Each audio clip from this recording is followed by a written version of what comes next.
Unipod, the podcast for all things management software. Hello, everyone. Welcome to Unipod, the podcast for all things management software. And today we are with Giorgia Capoccia, which is the amazing founder of ZenpPass. And she will take us through her journey with her wellness management software. I'm very excited today, Giorgia. So thank you for coming in. And please introduce yourself. And you can already start telling us how you got into the management software world. Perfect. Thank you so much, Sharon, for having me. I'm super excited about recording this episode together today. So a little bit about myself. I am Italian. I live in London. I moved to London 5 years ago, and I used to work in finance, which was a super exciting environment. I was in an investment fund, but I've always wanted to have my own company.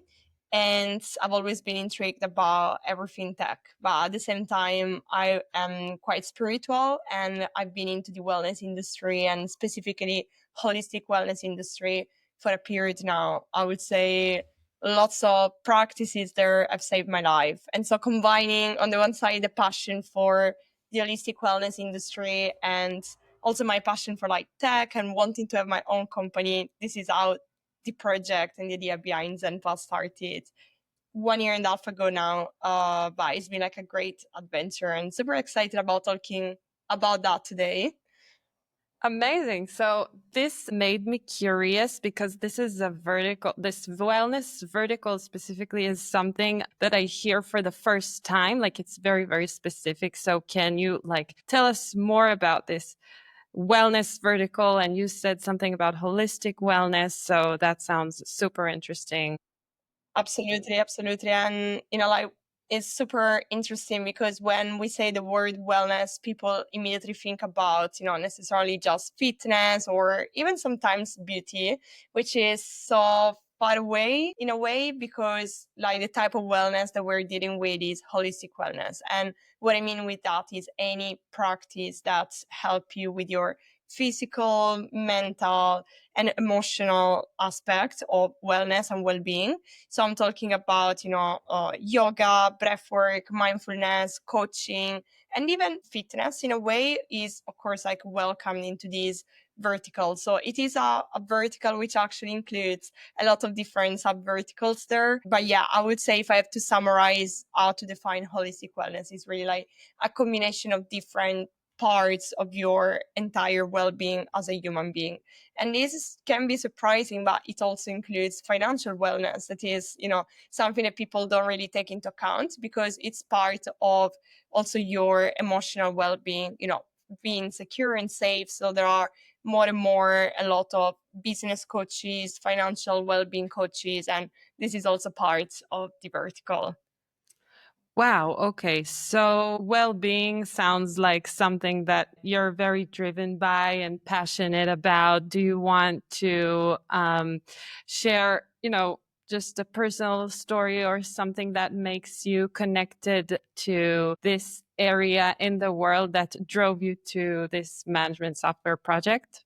Absolutely. So first of all, in terms of my connection to well-being, I would say it all started a few years ago when I started developing all these kind of stress related somatic issues in my body, like stomach. I was suffering from acid reflux and I was seeing so many different doctors and nobody could really help me until I started working actually on my mental well-being, on my emotional part of the body and everything that was going through my life. And then I realized that I was actually stuck doing a job that I was not really satisfied by. And I was frustrated, to be honest. I consider myself a very resourceful person. I'm, that type of person who's always loved learning and trying crazy things and doing and taking risks. And I was like, what am I doing here stuck in a 9-to-5 job when I want to create and give something back to life? And given my personal story that brought me so close to that holistic wellness industry that not really many people knew about and was literally transformative for me. I really want to make it as known and accessible to the world as possible. And this continues to be our main mission, right? Is to make holistic health more accessible. And when we started the project, you might be surprised that it started with a super different lens, which was being a marketplace for like practitioners to help them connect more customers. But I would say, and probably many people here can relate to that, when you start a project, you then go to the market and you start with an idea that you have yourself. You think that's the problem that this vertical has, and then you get into, the actual market and you realize that it's actually not it. And that was our case. We had more than 2,000 conversations with practitioners who are our customers now. And what we realized is that literally what was missing was a very easy solution for them that allowed them to actually manage every single aspect of their job into one place. At that point, we realized that that should have been the direction to take.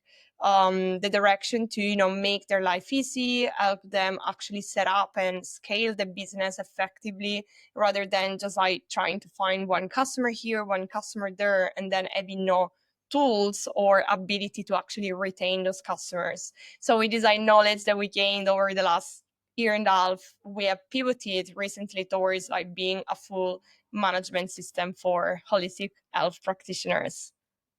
Wow. Okay. Super interesting. I think problem and market validation is a super critical part for every management software founder, and everyone goes through this process. So it's nice how you stay agile. You stayed agile.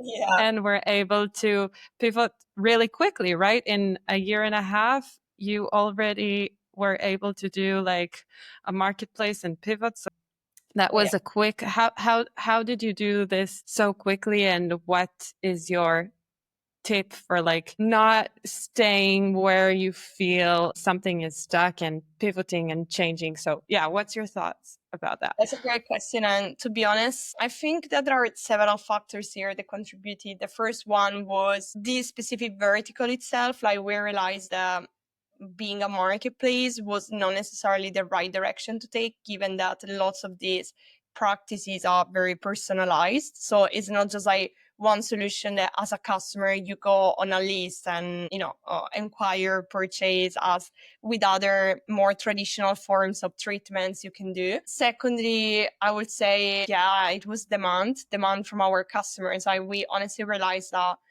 people in this space, they are amazing at doing what they do, but they have zero business acumen. And this was actually burning them out so quickly that they ended up quitting their jobs after, a few years or just even months sometimes of doing that.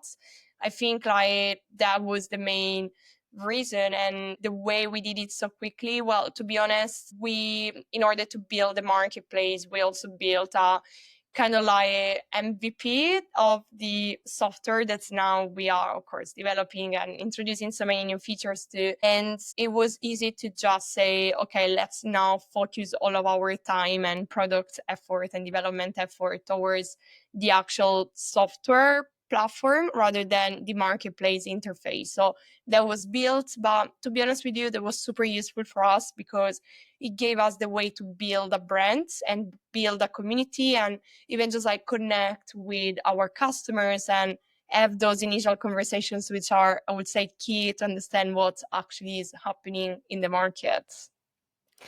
Wow. Okay. So I think that's a very good point here to highlight because it sounds like the first and the most important thing here is the connection with the practitioners itself and the potential customers, let's say, really listening to them. And I really like what you said about their business acumen because it's something that it's a nuance that really it's a nuance that means that you really know the people you are talking to. So this is the kind of specificity I think that you need and you need to go deep to really understand who your potential customers are in order to really build something that gives them value and solves their problems. So yeah. Awesome. Thank you for highlighting the importance of this. And so you were starting to say that you pivoted into the management software platform. And so what were the features that you started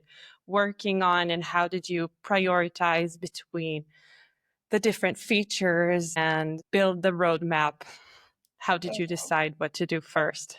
Well, it's a great question. Once again, I mean, I will continue to say this throughout the program, but I would say the main reasoning has always been basing ourselves on customers' feedback. So what we did was understanding what were those like 2-3 things that they were like necessarily missing. And for us, that was having an actual booking link, having a payment system, having a CRM. And what we did was like combining all these 3 different features into one place to start with. And that was already like big because most of these people, were literally still using WhatsApp or private messages or exchanging money in cash, which is something that we cannot see in 2025, to be honest. I believe we are in a super digitalized era, and then it's very important to have a safe system to exchange money and stuff like that. So that was the main starting point. And I can tell you that when that was done, then it was easier to understand what, or better, how we could improve each of these different aspects. So I think it's like very important to have a vertical when you build a business management tool, because you need to understand how these people act, what are the key things, the key literally day-to-day operations that they carry. And for example, in our case, it was understanding how they were handling their clients' data. How were they storing waiver forms? Okay, amazing. Then we understood waiver forms is something very important. We need to prioritize it on top of building the next big feature, right? So what we have been doing in the last few months was ensuring that every single aspect of the business management tool was perfect before moving to the next part, because in that case you can show that first of all you listen to their feedback, you know what they need, and those like basic needs are satisfied. So this has always been the way of prioritizing the roadmap, is like listening, asking for questions, actually conducting customer support ourselves, like as founders, with people to understand where the difficulties were, what the questions that they asked were. So I would say that's been the secret. Wow. Okay. Your secret sauce. I like it. So you were talking about the specific needs of your vertical and how it's important to really cater to those specific needs. And I'm interested to understand, like, was the wellness vertical existing when you started? Did you see it somewhere else, or did the idea just come from your own passion that we talked about? Definitely the passion contributed. However, it was also a practical choice. And, like, of course, there are business management tools that you can use for like every single vertical if you want to. And this is what we're seeing was happening. Like the reality in the wellness / healthcare kind of like vertical is that there are some solutions which are, however, built for like big organizations, like big studios, big gyms, big clinics, but there was no tool built for actual solopreneurs. That is the type of people we work with. So one single person business, if it makes sense, right? So these people needed something extremely easy and affordable. And this is something that is not available because all the other solutions which are compatible in terms of vertical, they were targeting different types of categories of people. So yes, the decision of going towards this vertical was driven by passion, but it was also driven by a need that we realized was there. And what we saw actually was lots of positive, feedback from people saying, oh gosh, thank you. Finally, somebody created this, because I was using a generic booking system that, like was built for something super different, but I understand also their needs, or they were ending up using 20 different tools that ended up not communicating to each other because there was no one single system that could do all of that like very easily and very also in an affordable way for them. And so this is why we decided to go into this market specifically. Yeah, I understand. But it's still unique, I think, because you can find a lot of gym management software and a lot of swimming management software and a lot of golf management software and a lot of, I've even spoken to racket sports management software founder. So there are a lot of like sport specific management software, and there are a lot of healthcare specific, like for dentists, for vets. It goes very specific, but I think, I mean, I don't know what your thoughts about this are, but the sub vertical called wellness management software is pretty unique. So It is, especially like in Europe, there are not many names. There are a few names maybe in the US, but they once again are targeting some very different types of, clientele, like big studios, big clinics, which are not necessarily who we are trying to serve instead.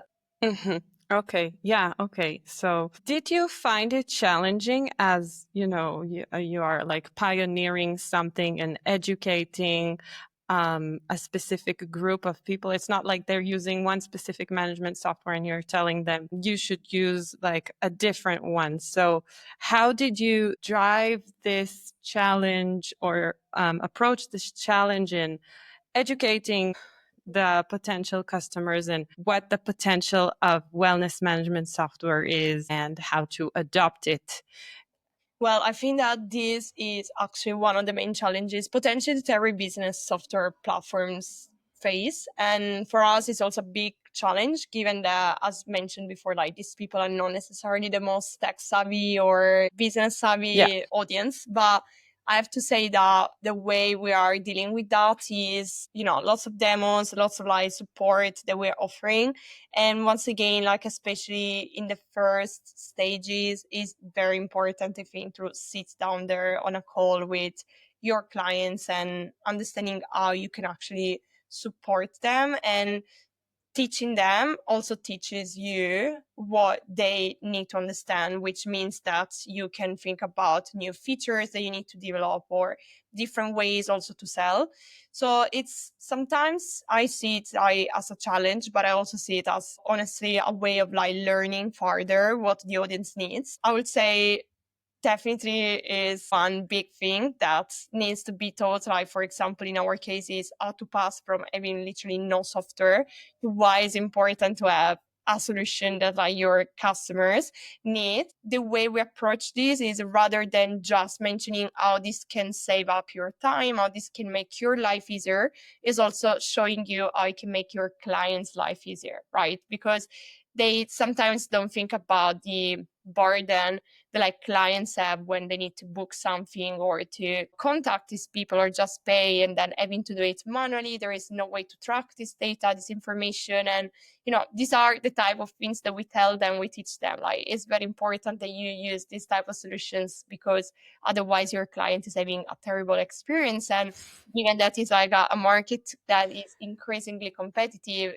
you need to differentiate yourself from everybody else who's not using these solutions. And if you offer them the best, booking and experience, at the end of the day, they want to come back with you because they know that at their own time, they can actually do all of this stuff. Yeah, it's kind of funny, but I like how you don't only educate. I liked what you said that you don't only educate about your product, you actually educate them how to grow their business, right? How to be better business owners, how to be better caregivers or therapists or coaches. So, wow, there's like really also this mentorship aspect here, which is cool. There Nice. is. And you will be surprised by how many people actually feedback that to us, like that we, for the first time, let them realize lots of things about the way they manage their business. This, for some of our customers, has also been the reason of deciding to actually leave one software where there was no customer support, no human interaction, no any type of tips or advice to come towards our solution. And I can tell you that we also go one step farther with, recording webinar, actual courses, and organize actual online initiatives where we teach them these specific topics that I'm telling you about, like the importance of being basically aligned with the times 2025 and a period where automation is everything.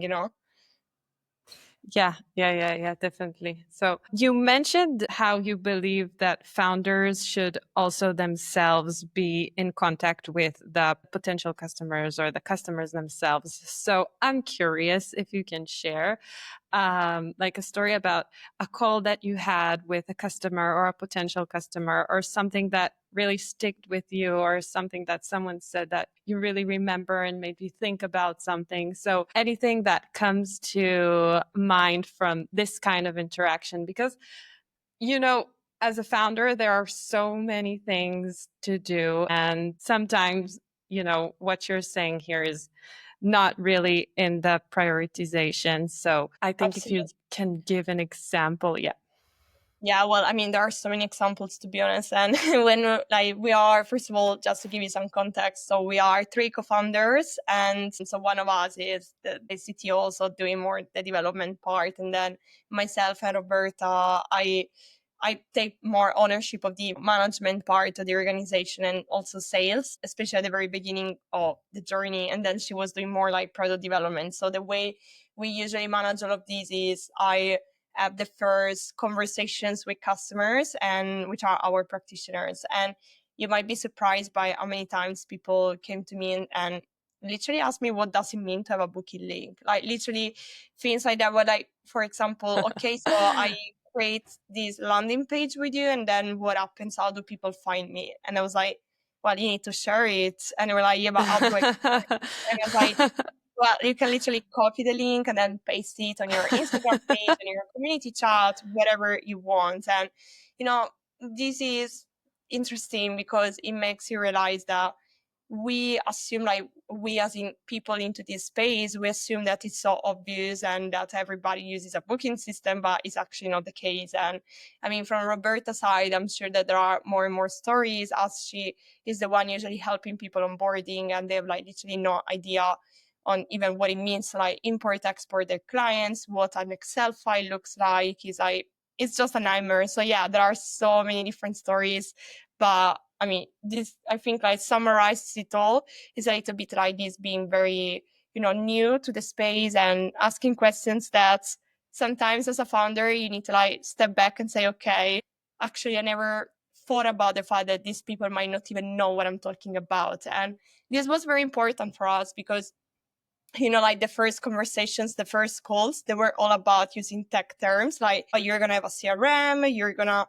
you know, like share the Nice. dots, Excel files, CSV, and people were just like looking and staring. They were like, I don't understand what you're talking about. And this actually made us understand that we needed to use, you know, like a simple jargon, like maybe instead of calling CRM, saying like a table where you collect all of your clients and you can see their information. So this is why, once again, I think it's very important to start with as a founder, to have those first conversations with your clients, because it really teaches you also how to manage every single other aspect of the business, whether it is your sales, marketing, products, like how to showcase things on the website, like these specific terms and things that they understand or don't understand is like actually very important, and not to assume anything ever. Nice. Okay. Amazing. So it sounds like everything is almost perfect, but I'm sure there are some struggles in the way, along the way, and every founder experiences them. Is there something that you can share with us? For example, like a feature that you decided that wasn't relevant at the end, or a marketing strategy that you decided to change, or anything that was like almost a disaster, but you were able to somehow save it. So like, give us some juice.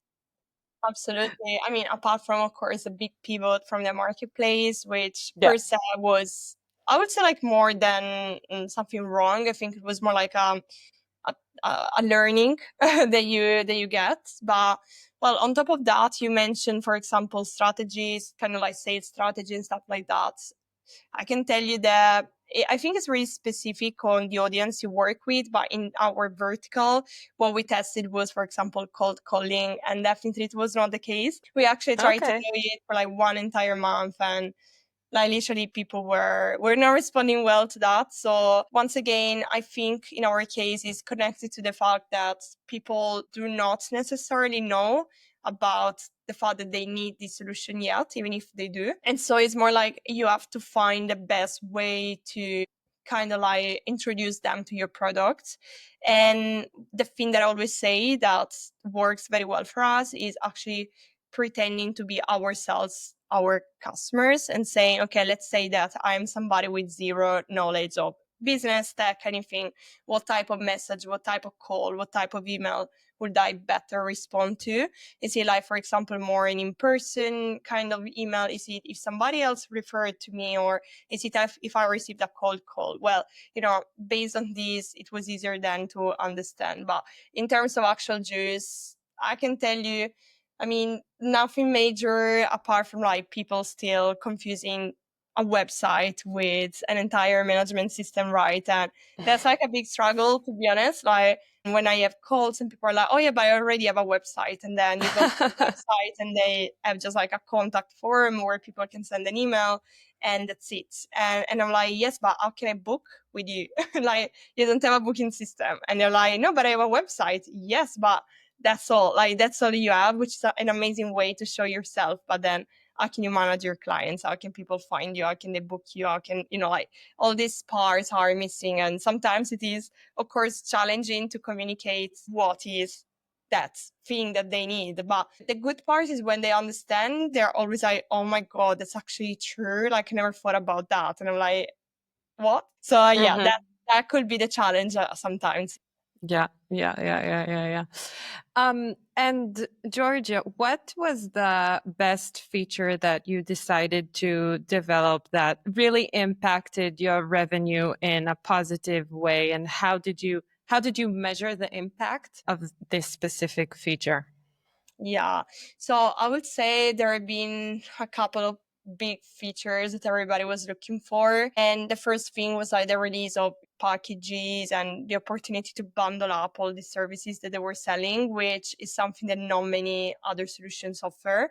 So sometimes you find solutions where you can, for example, just sell events or sell one-to-one sessions or classes, but not something where everything can be done. So the possibility for us to bundle everything, that was honestly a game changer, with also the opportunity to add waiver forms, which is something, so when you think about it, so simple that does not even take that much development wise, but it makes such a big difference. And it actually allowed us to convert lots of people more into the clinician type of wellness. How we measure these conversions? Well, I mean, definitely like new subscribers with like a subscription type of payment option where people can, choose their plan and then join based on what they need. Yeah, we definitely like consider the number of subscribers and also retention rates, how long people stay for. Do they pay the annual plan? Do they pay monthly? And yeah, that's it.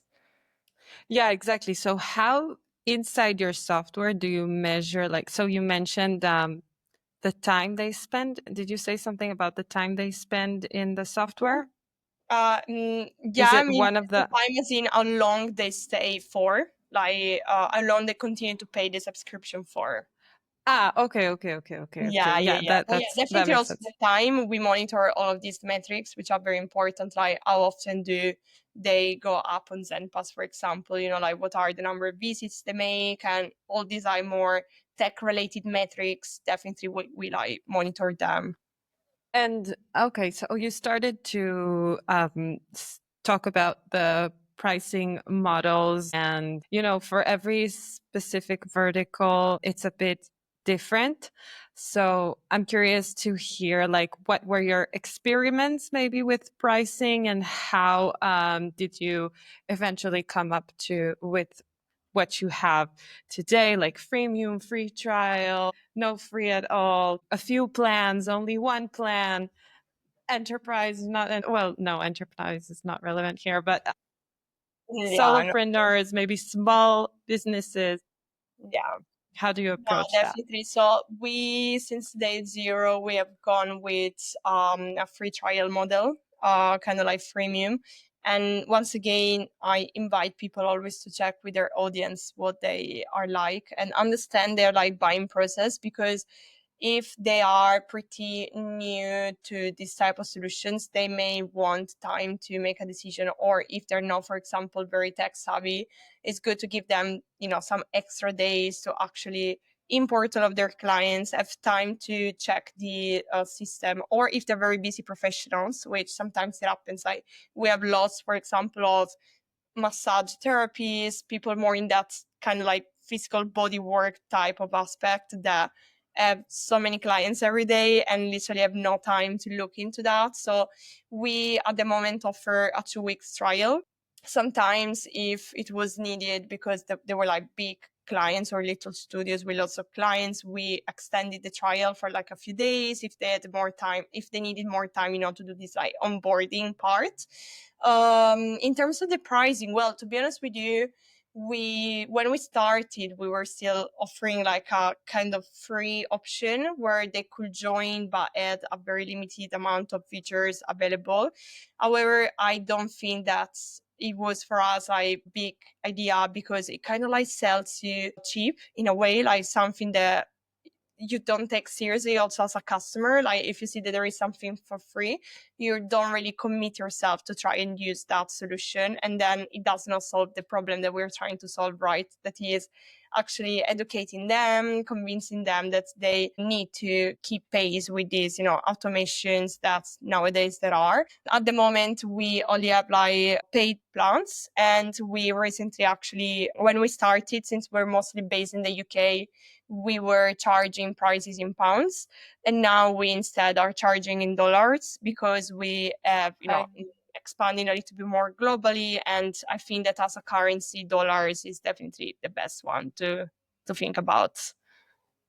I think that you had an interesting point here that I want to highlight about the free version of the apps. It kind of like becomes common to give certain features for free, but I think you had an interesting point here about the commitment, and that sometimes you need to balance between the two and find what's best for your management software and your clients, because some people really need this money commitment, especially if it's affordable and not like something super expensive. Then it really helps. It's like when I pay for the gym, I go to the gym. So That's exactly the thing that I was going to tell you, like, it's exactly like the gym membership, right? So if you don't pay, you don't take it seriously, and you're like, oh yeah, I mean, but it's free. Okay, I'm not going today. It's all right. I'm not spending any money. But if you have that expense that you made, well, then you're gonna try to stick it and take the most out of it, right? So this is definitely what we realized, I think, like very quickly, and decided to transition towards just like paid plans. Then of course it's up to you, depending on the specific type of clients, whether to maybe offer a cheaper plan, average plan, a more expensive plan. But that's another story, of course. It really depends on the type of clientele that you work with. yeah, and it makes sense. I mean, you can stay agile. You don't need to have like one pricing plan or to be very strict with the pricing. But sometimes even the relatively small amount can really help the customer eventually, because it makes them invest more and put their time and energy towards it so that they really get the value out of it at the end of the day. Yes.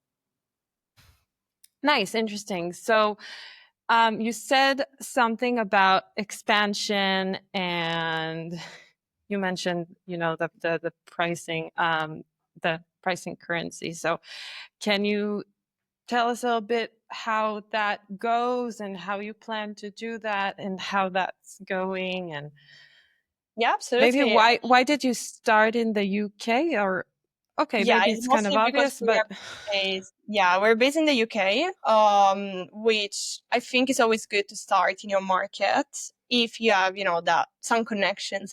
In our yeah. case, we built lots of connections during the marketplace period. When we built our community, we have like a big community of people, and definitely was like helpful. But eventually, I think you need to understand also where your ideal customers are.